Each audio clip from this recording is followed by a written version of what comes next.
A warm good afternoon to everyone over here.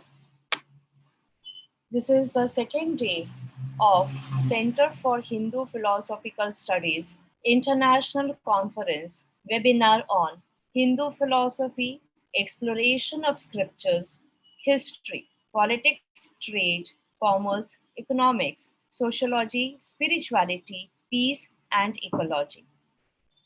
The day one deliberations of the seminar as well as day two, the technical sessions, have brought out varied perspectives of Hindu philosophy. Today, in the plenary session, we have galaxy of speakers who would be throwing light on different dimensions of Hindu philosophy and its contemporary aspect. With us today, we have Professor Sachidanand Mishra, Member Secretary, ICPR.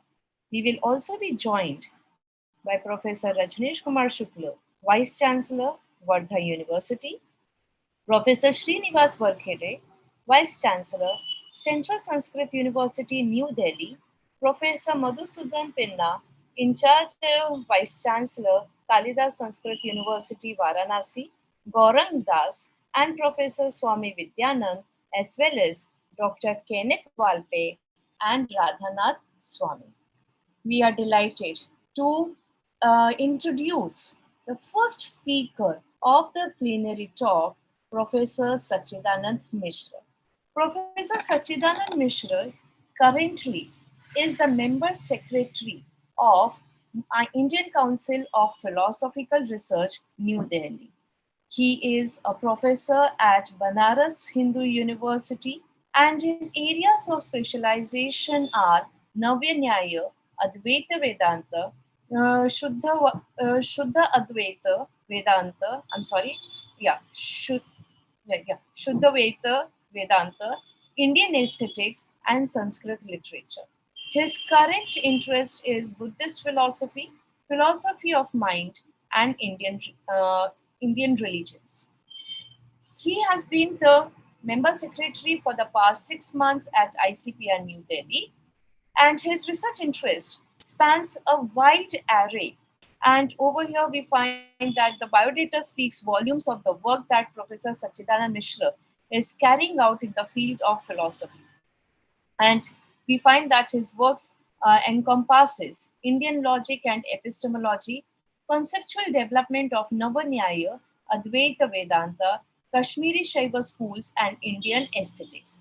There are many research projects to his credit, and at the present moment, he is working on a personal research work project that is development of Navya Nyaya Udayantu Gangesha. There have been many students who have been trained under him, who have completed their research under him, and who are carrying forward the legacy of his research work in various parts of India. There are many publications to his credit. He has written as many as 10 books. There have been translations of books too, that is the expertise that he has in the language of Sanskrit as well as Hindi and English. So there's a book which has been translated by him. There are two books under publications, many chapters in books. Not only this, there have been many journals too that have been edited by him. The research papers are numerous. It is like, I know Professor Mishra for a long time, and it's always a delight to listen to him. He has reviewed articles, he has been doing a phenomenal work in the development as well as in the dissemination of knowledge of philosophy.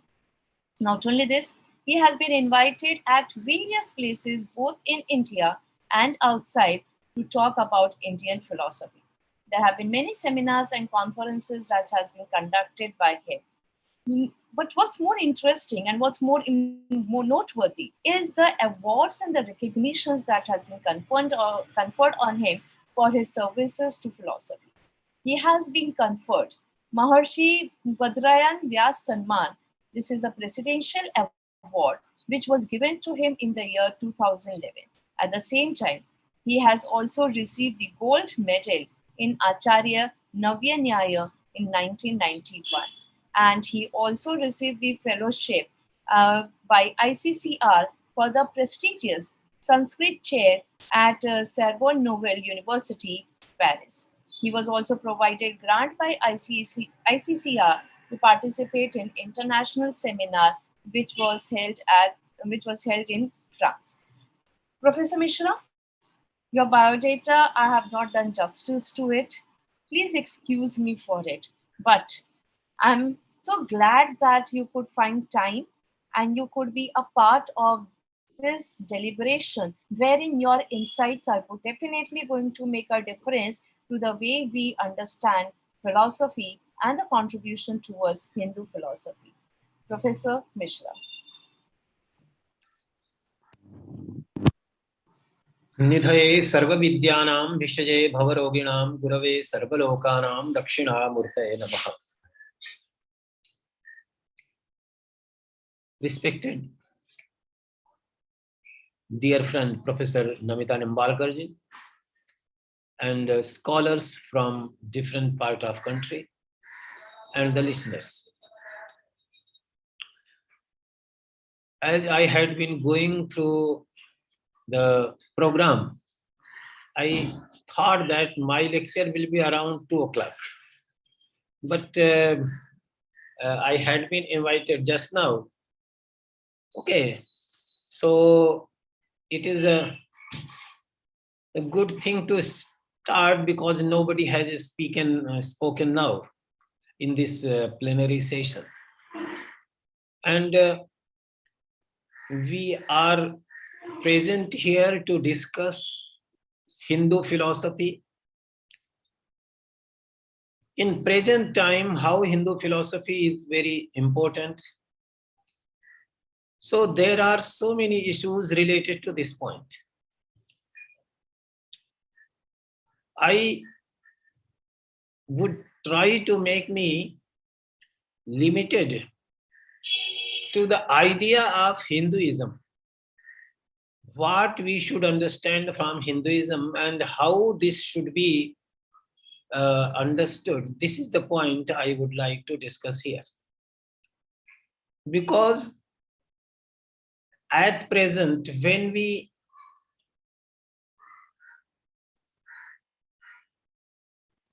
talk about Hinduism, it is understood simply as if it is very much similar to Judaism, Christianity, Islam, etc. But there is a problem in the understanding of Hinduism if we try to understand Hinduism in this way. And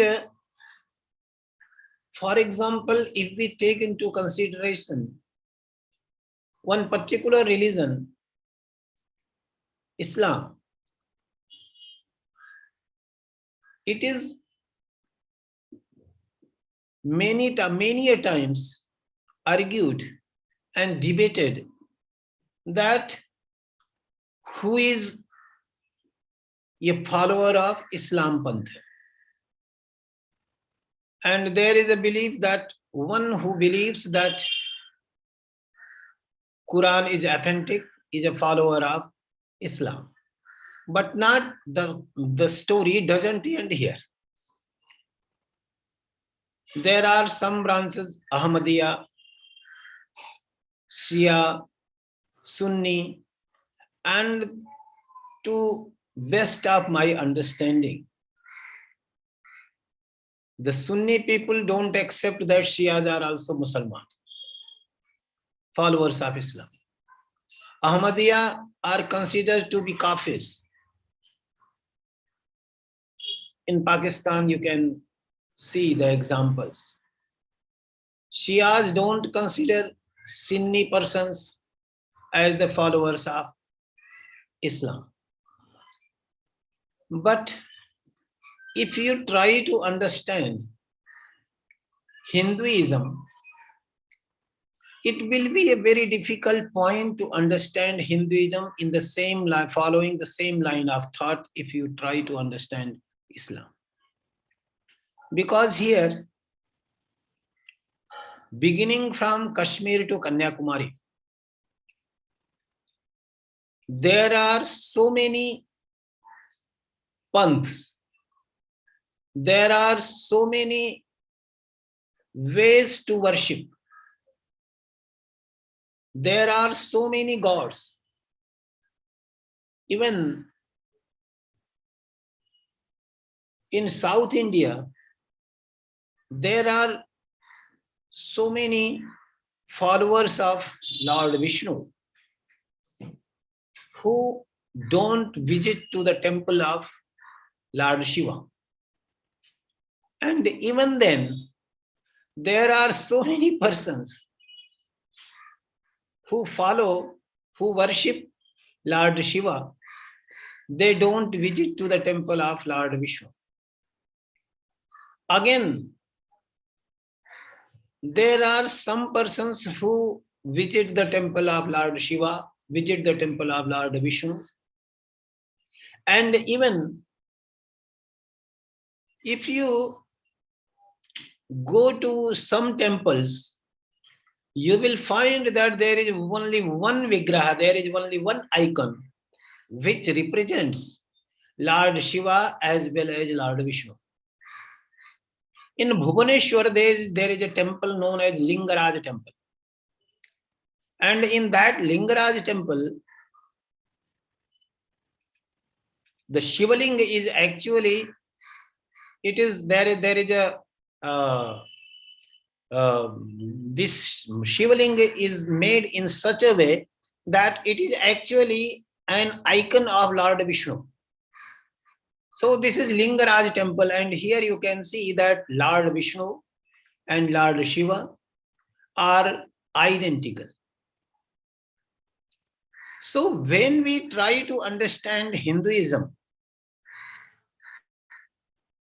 we will have to put up those glasses through which we had been seeing other religions. Because in my opinion, as I understand Hinduism, Hinduism is actually a natural religion. There are so many gods, there are so many goddesses, there are so many philosophies. And all those philosophies, all those gods and goddesses make one religion, but not in the same way as all other religions. So in the sense, Islam is a religion. In the same way, Hinduism cannot be accepted a religion. Because Hinduism proposes different paths, proposes different gods to worship, proposes different philosophies, and all these philosophies are considered equally important. These all are considered equally important. Equally important in the sense that there is nothing which can decide in the favor of one and in the opposite of another philosophy. So what we call Hindu philosophy, should we consider it as Advaita philosophy? Or should we consider it Dvaita philosophy? And if we are willing to discuss Dvaita philosophy, which philosophy should we accept as Hindu Dvaita philosophy?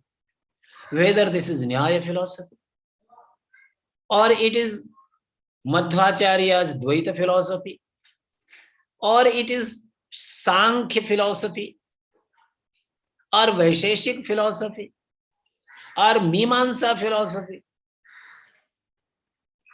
So all these philosophies are different.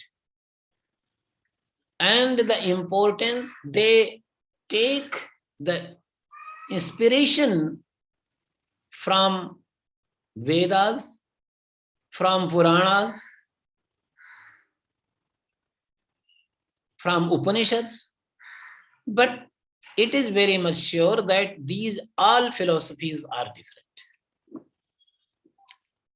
So the question is very important to ask: what makes these philosophies as Hindu philosophy?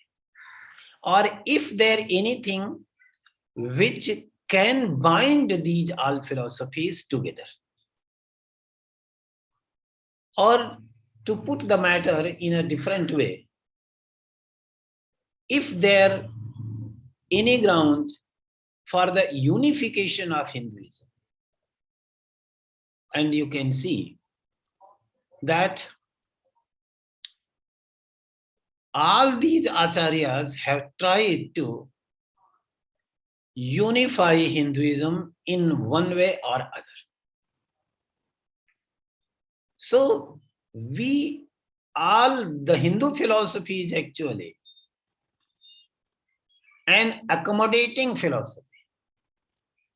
One philosophy rejects another, but rejecting other philosophy, it is not completely giving up that philosophy.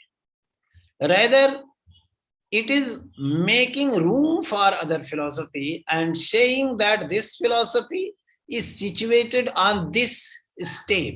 So here, all the philosophies are understood as stepping stones. And when one is stepping on one stepping stone, it doesn't make other stepping stones completely useless. Therefore, in Hinduism, such type of idea is nowhere available, where it is said that only if you follow our path, you will go to heaven. Because these all paths lead to the supreme goal of life. Some lead to that directly, some lead to it indirectly. Some paths lead to the supreme goal of our lives without much delay, and others, however, lead to that supreme goal of our life, but with a little delay, because the road is actually, one is direct and another one is going through some other ways. Therefore, all these philosophies are taken together and they all make, these all views make Hindu philosophy, and all them are equally important. And here you can see in Nyaya philosophy, Udayanacharya, who is the great authority in Nyaya philosophy, who wrote some texts to establish the existence of God, also takes all these philosophies together and make a synthesis of them, giving all these philosophies some place. And in that, he is putting Charvaka philosophy also, Jaina philosophy, Buddhist philosophy, and making some room for all of them. So when we are calling Hindu philosophy, it becomes something problematic to understand. Because many a times we understand Hindu philosophy something different from Jainism, something different from Buddhism. And also, if we take Tantrism, there is also Tantra school. There is also Kashmir Shaiva branch of philosophy. And also, there are two ways, very famous, Nigam and Agam. It is said that, and in it is very much famous in Ramacharita Manas also, Nana Purana Nigama Agama Sammatam Yat Ramayane Nigaditam Kuchidanyato. So Tulsidas says that whatever is accepted in many Puranas, accepted is Nigamas, and also accepted is Agamas. And so, what are Nigamas and what are Agamas? There are so many Agamas, Vaikhanas Agamas, Pancharatra Agamas, Shaiva Agamas, Vaishnava Agamas.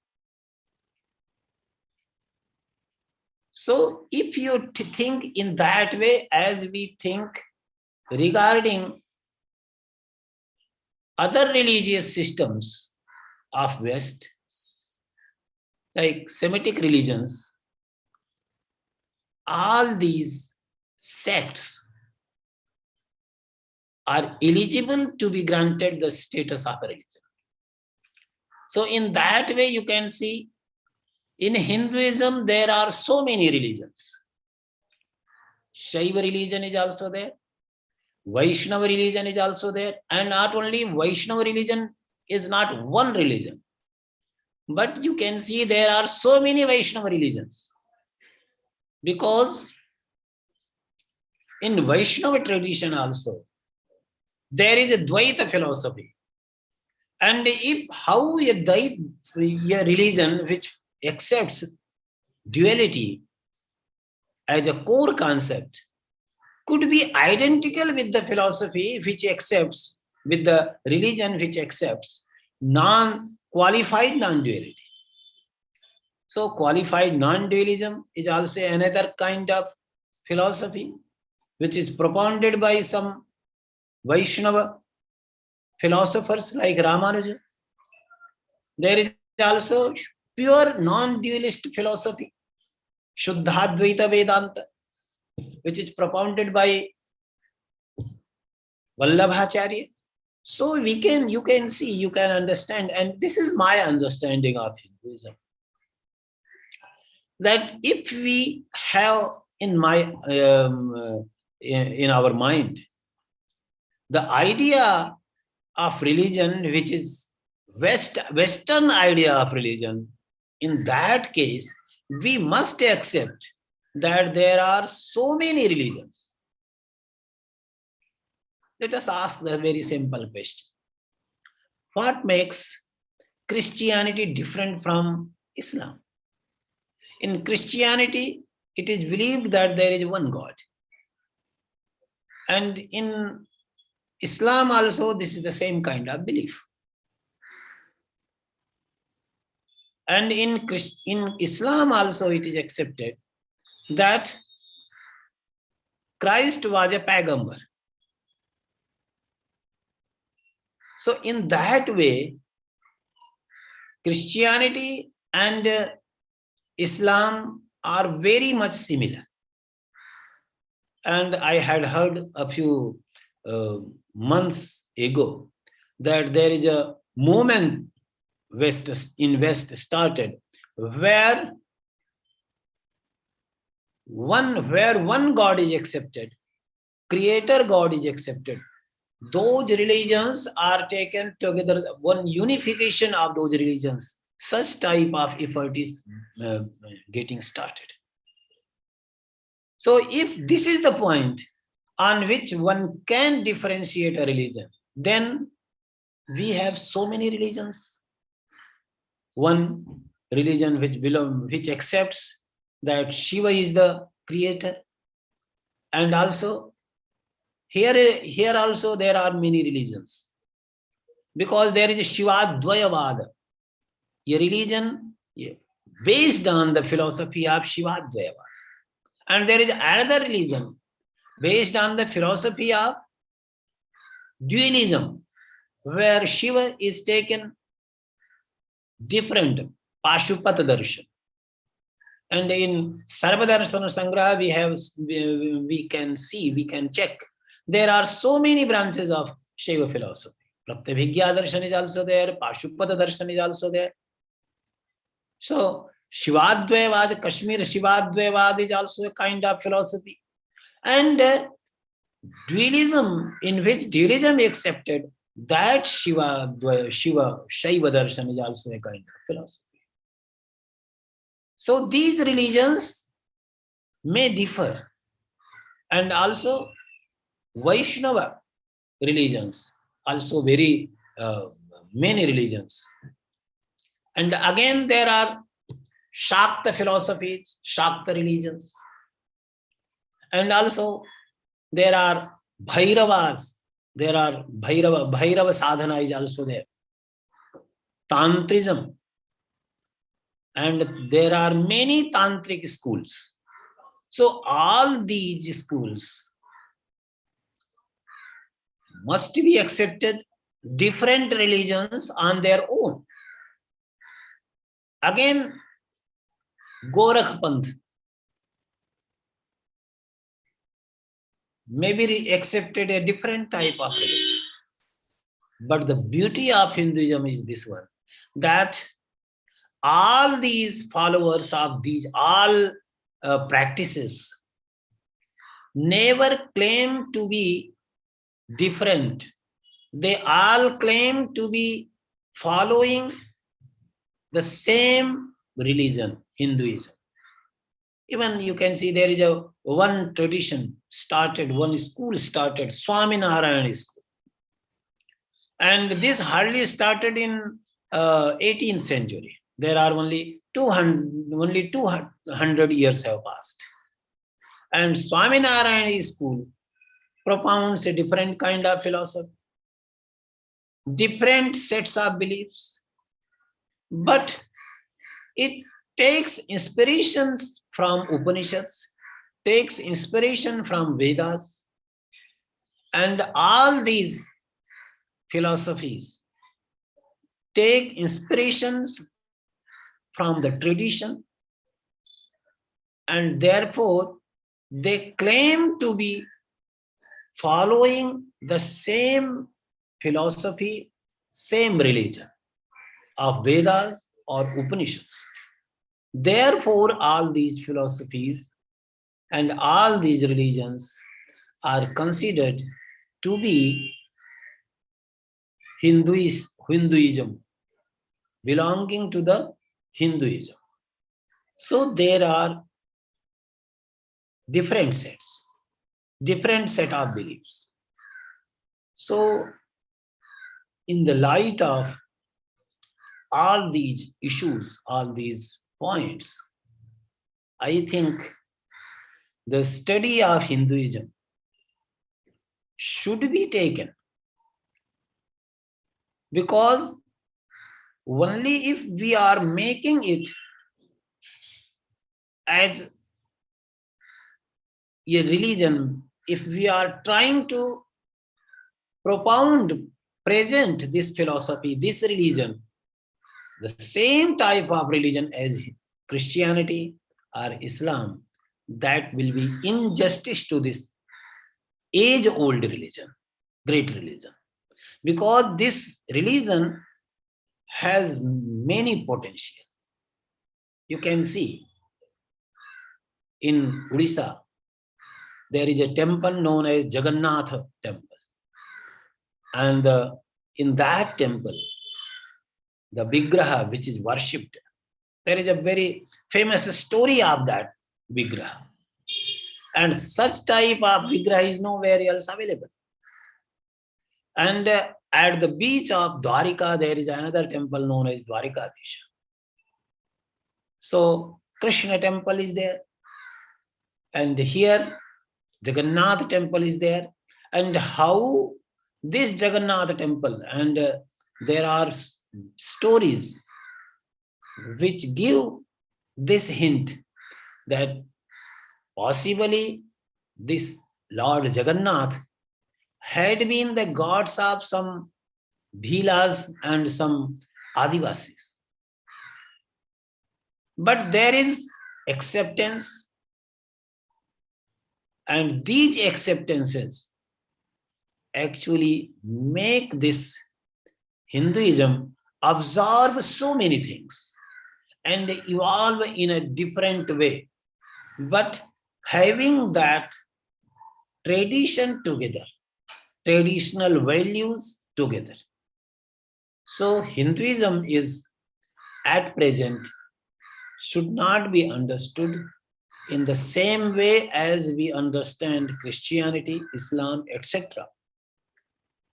But it is a religion which is accepted by so many followers of different sets of beliefs, different sets of uh, rituals, and you can see that these rituals are also different from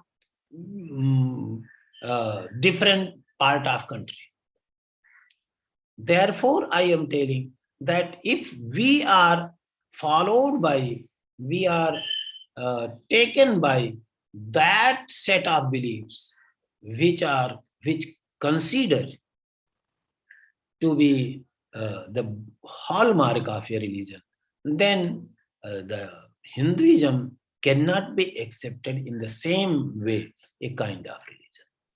But there are certainly many things, and the best thing I can see, I can say that these followers of Hindu religion, are actually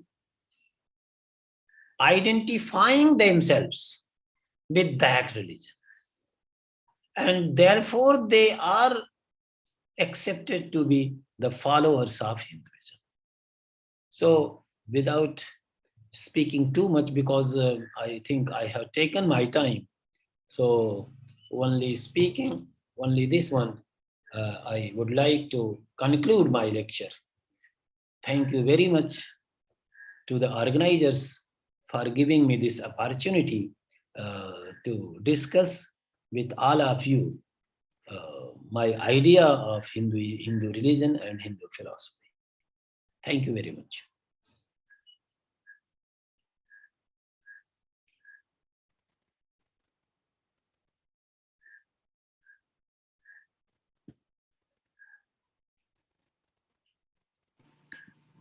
Hello. Yeah. Ji. Am I audible? Yes, ma'am. Yes, yes.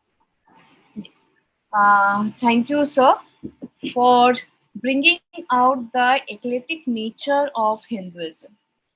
And that's the fact that when we speak of Hinduism, even it is a religion which accommodates, and we have such a rich tradition of Vad Parampara, which has been brought out by you.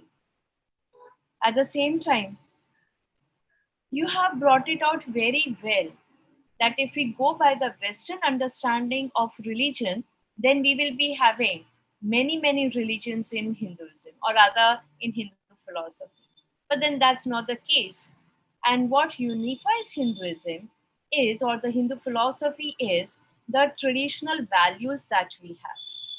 In a very simple, very lucid way, you have answered two important questions.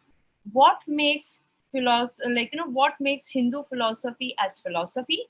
And the other question that was raised by you was that are there any grounds for the unification of Hindu philosophy?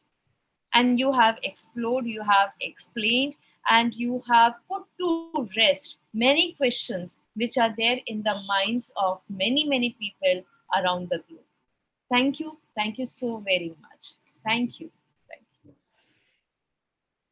The next speaker that we have is Sri Gaurangas.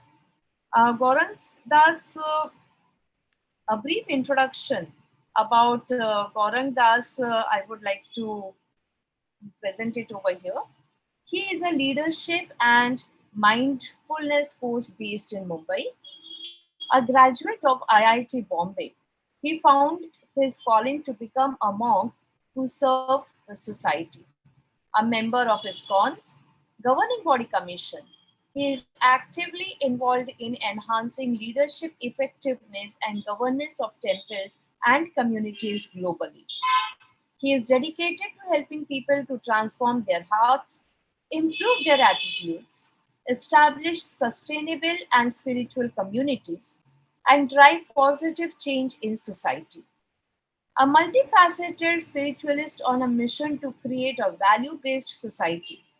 Gaurang Das is a mindful meditation expert, strategic character educationist, sustainability and climate change warrior, and social warfare catalyst. Gaurang Das is a director of ISKCON's Govardhan Eco Village. This is the place which I had visited just a few weeks back, and it's an amazing place, a must visit for all Mumbaikars and outside Mumbai, founded by Radhanath Swami.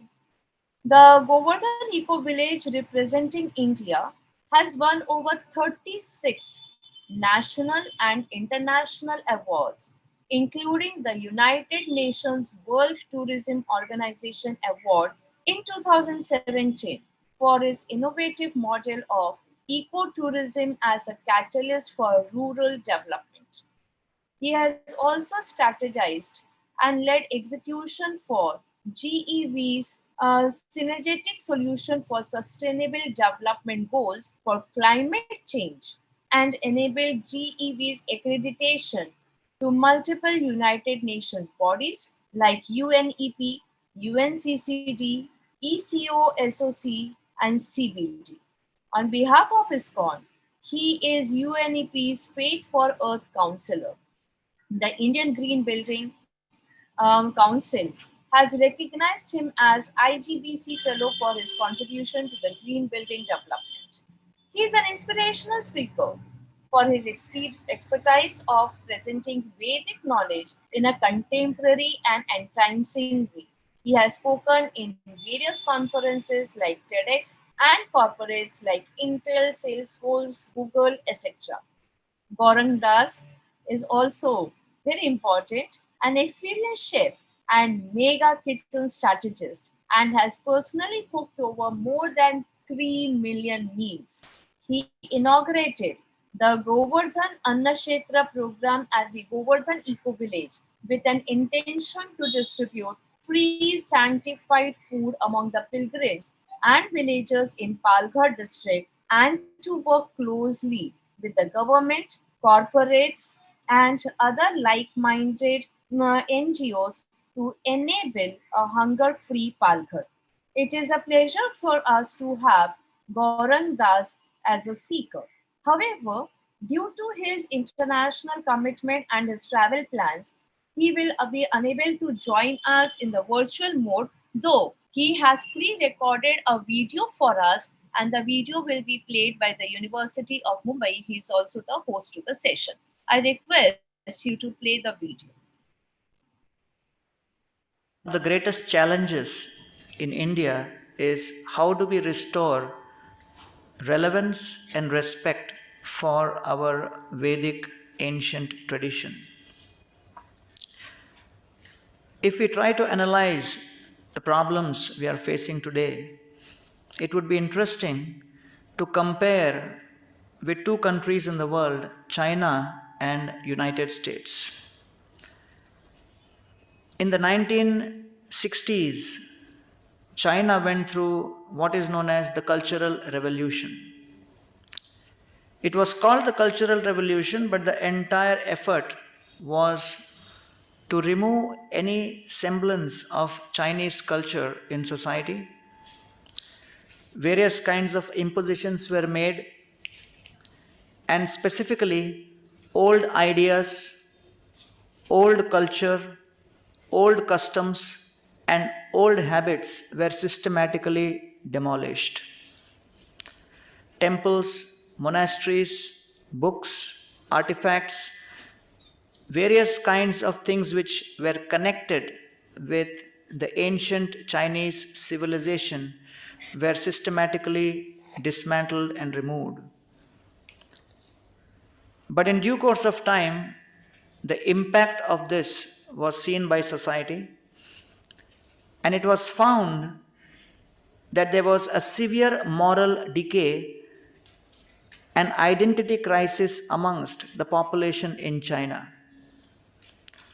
When the Chinese government realized this, in the recent times, there has been a tremendous boost in investments in trying to expand the idea of a Chinese cultural revolution in terms of connecting with the ancient Chinese civilization.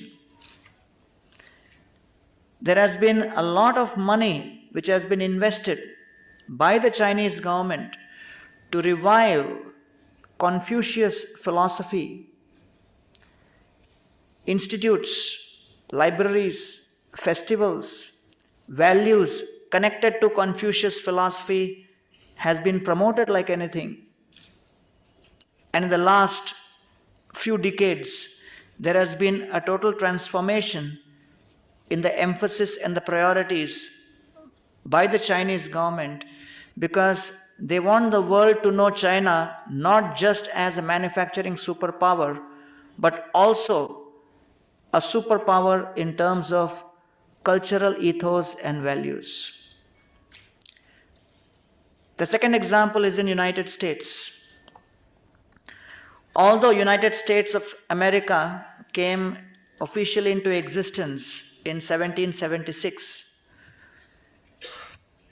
way back in 1636, Harvard University was established, and 1701, Yale University was established, and both were established as theological institutes. These were meant to be institutions where religion and spirituality, specifically with respect to training people in Christianity, was established.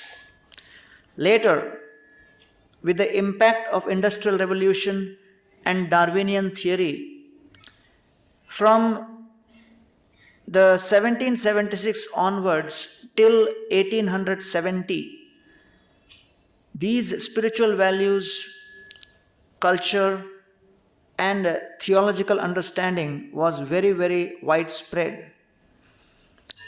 But as Darwinian theory became more prominent and the effects and impact of the Industrial Revolution was seen, the respect which natural sciences and technology started gaining in the eyes of the people grew. As a result of this, people started questioning the relevance of religious values, theological principles, and the period between 1870 to 1925 is known as the Age of Research Universities, where, gradually speaking, new research methods in religious studies were introduced, which were influenced by the natural sciences.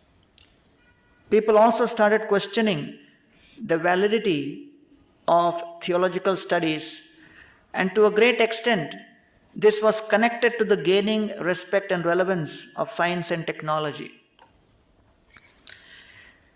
The third period from 1925 to 1965 was very interesting. The world saw the influence of two world wars where millions of people were killed. United States in particular saw in the late 1920s a huge economic upheaval. Millions of people, they became bankrupt. And as a result, people started questioning, is science and technology the only means to establish righteousness, justice, compassion, peace in society? Intelligent people started questioning and started looking for alternatives. And this is the period in which religious studies started gaining ground. And so this period of 1925 to 1965 is known as the Age of Protestant Establishment. And during this period, the world saw that in United States of America, institutes, programs, courses, funding, endowments, specifically with respect to religious studies, grew like anything.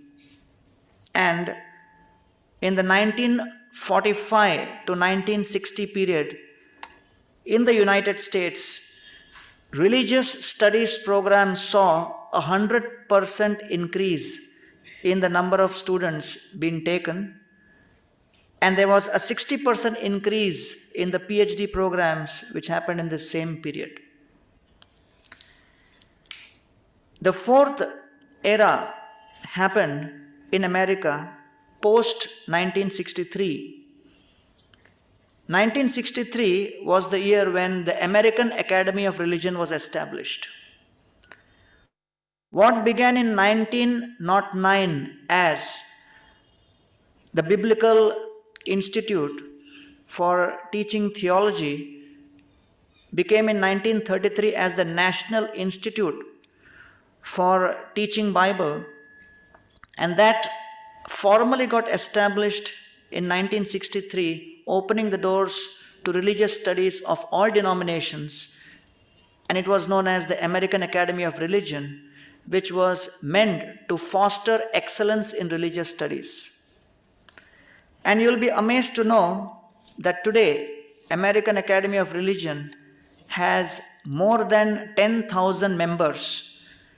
Every year in the month of November, the American Academy of Religion organized their annual conference where more than 10,000 people actually gather. Following in the footsteps of Christianity, Buddhism also grew, especially in America, and in the academic study of religion, we found universities like Naropa, University of the West, and Soka University, to name a few, which not only were involved in the academic study of Buddhism, but also in applied solutions and narratives to deal with real life problems which society was facing, problems like stress, relationship issues, and as many of you know, the world over, more than 300 million people suffer from depression. Could some of these applications from our ancient traditions be of value to modern day contemporary society? When we look at India, India has been an amazing example of heritage, culture, values, and wisdom. In the Maurya, Gupta, Vijayanagar dynasties, and also the Maratha Empire, it was very common to see that the entirety of India was connected mainly on the basis of culture, tradition, and values. Various reformers, including Shankaracharya, Sripad Ramanujacharya, Sri Chaitanya Mahaprabhu, they traveled the length and breadth of India, uniting this nation on the basis of culture, tradition, and spiritual wisdom. From 1000 AD onwards, there was an influx of foreign rule.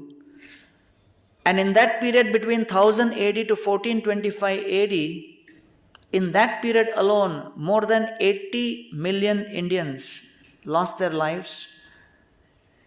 In the period between 1000 AD to 1900 AD, the GDP's contribution of India with respect to the rest of the world went down from 36% to 1%. And in 1947, India's GDP was 3%. The literacy rate amongst men was 16% and among women was 8% in 1947. At this stage, we found that the effect of this kind of an invasion was a loss in confidence of Indians in their own traditional knowledge systems. This loss in confidence in our own knowledge systems resulted in the loss of confidence in our culture and tradition. And this ultimately led to the greater loss, which is the loss of confidence in our own identity. And this results in an identity crisis. But for those who feel that the attacks ended in 1947, they are mistaken.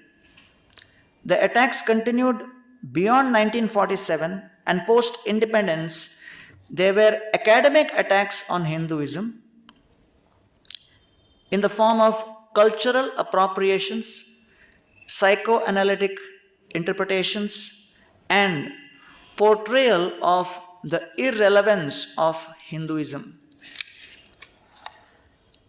And the overall impact of this on society was the youth became demoralized and disconnected from their own tradition.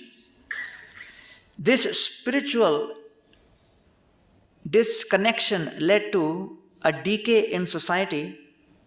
There was an increase in consumerism, loss of values. There is a stress epidemic amongst the youth and widespread confusion about their own identity. In conclusion, I would like to say that we are largely responsible for not grasping the gravity of the situation with respect to the impact which the loss in values has had on society. The world's population is 7.6 billion. 31% of the population are Christians. Just over 23% are Muslims. 16% come in the category of agnostics, skeptics, atheists, secularists, etc. The fourth largest group at 15% of the world population at 1.08 billion, auspicious figure 108, are the Hindus. And then the Buddhists are just over 7%. And it is astonishing that Hindus being amongst the top 5 large segments of the world's population, there is practically not sufficient emphasis on the proper approach to academic understanding of Hinduism and studies connected to this. The Bhaktivedanta Vidyapit Research Center is a humble effort to create a world-class research center to preserve and adapt our philosophical traditions, to be able to reveal practical solutions which society is grappling with. The Bhaktivedanta Vidyapit Research Center attempts to preserve, research and present the rich heritage of ancient Indian philosophical tradition focused on Hindu personalism, specifically dealing with ethics, emotions, environment, efficiency, and entrepreneurship. We hope that our efforts will be of great importance and significance to people at large. In this journey, we are indeed very grateful to Mumbai University, and I would like to especially thank the Honorable Chancellor, Vice Chancellor, Pro-Vice Chancellor of Mumbai University, the administration of Mumbai University, as also the philosophy department, who have very kindly given a very helping hand to us in our journey. We began with a group of few students at the Govardhan Eco Village as part of what was known as the Bhaktivedanta Vidyapit. I would like to express my gratitude to His Grace Gauranga Darshan Prabhu, His Grace Damodar Prabhu, His Grace Radhika Vallabh Prabhu, who have been consistently teaching, leading, and organizing the efforts here at the Bhaktivedanta Vidyapit. And because of that beginning, we could actually come till today where we could actually establish a research center. I would like to also place on record our heartfelt gratitude to His Holiness Radhanath Swami for being the visionary behind this project. He has for many years emphasized on how we should have a systematic approach to education and studies. Our Bhaktivedanta Academy for Culture and Education was established in 2004 thanks to his repeated efforts and encouragement and inspiration. Inspired by His Holiness Radhanath Maharaj, Sri Ajay Piramalji has opened his heart and offered 3 acres of land at Piramal Vaikunt complex in Thane.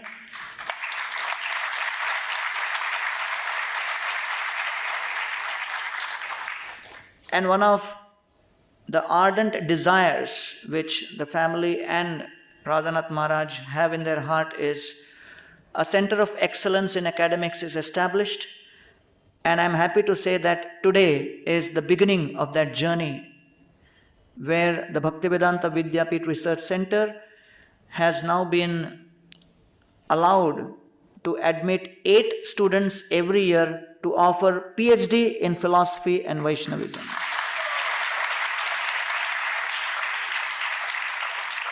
We're also happy to share with you that we are very soon launching a whole series of diploma and certificate courses which will be affiliated to Mumbai University, and more information about these courses will be shared with all of you and the rest of the world.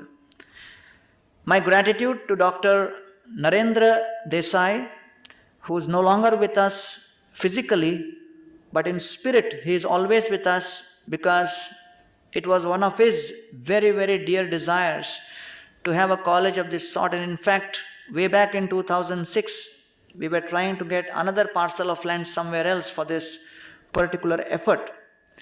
But I'm sure today he will be very much present with all of us in spirit, because this was his dream also, which we are trying to fulfill. And on his behalf, his son, Kushal Desai, is here with us. And I'm very grateful to Kushal Bhai for being with us, helping us in this journey and taking us to the next level as far as the research center is concerned.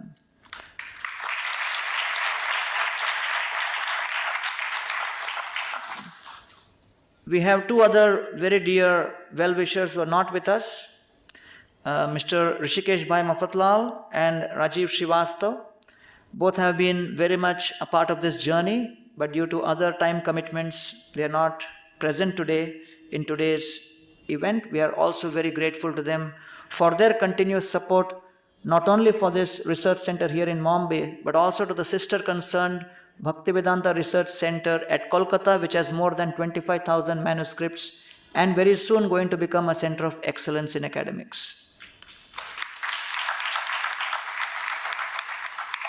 I would end with a note of gratitude to His Holiness Bhakti Brihad Bhagwat Swami Maharaj, who's here with us. He's also the co-president of ISKCON Juhu, and he is the director of the Mayapur University.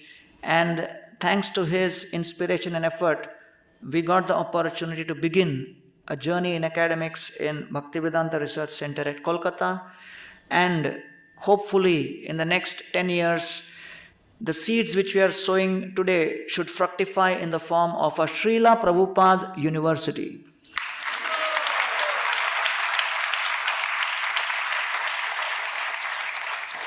This is also a very unique project, because we have the Chopati temple and the Juhu temple coming together, because the main research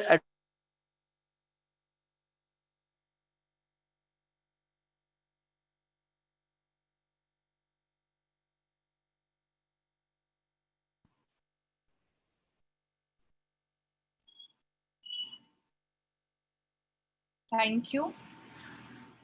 Thank you to Sri Gaurangas for his expressions, and also for the number of courses that will be organized, that will be coordinated along with University of Mumbai. This indeed will be an important step towards the dissemination of scientific way of Hindu philosophy knowledge. We will be taking a short break, and we would be resuming soon at 2 p.m. So after the lunch break, we have another galaxy of speakers with us. We have Professor Varkhedi, who is the Vice Chancellor of Sanskrit Central University in New Delhi. He will be joined with Professor Rajneesh Kumar Shukla, who is the Vice Chancellor of Mahatma Gandhi Antarashtriya Hindi University. And we also have few more speakers who would be there, who would be joining us in the course of time.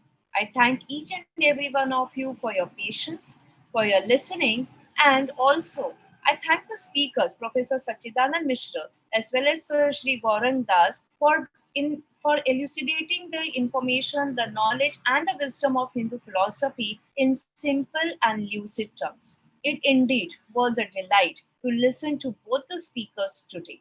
Thank you, one and all. I request the host to end the meeting. Thank you.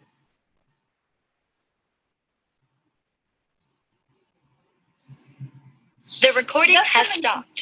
Okay, just a minute. This meeting is being recorded. We have Professor Shukla with us. Yes. Yes. Okay, we thought that he would be joining late. So do we go ahead? No, pardon? Ji sir नमस्ते. हाँ मैं हूँ and I will follow the schedule which is announced 2 during. o'clock. Yes, so we will meet at 2 o'clock, sir. Okay. Would that be fine? Yeah, it's fine for me. Thank you so much. Thank you. Thank you. We are ending the meeting. We started again at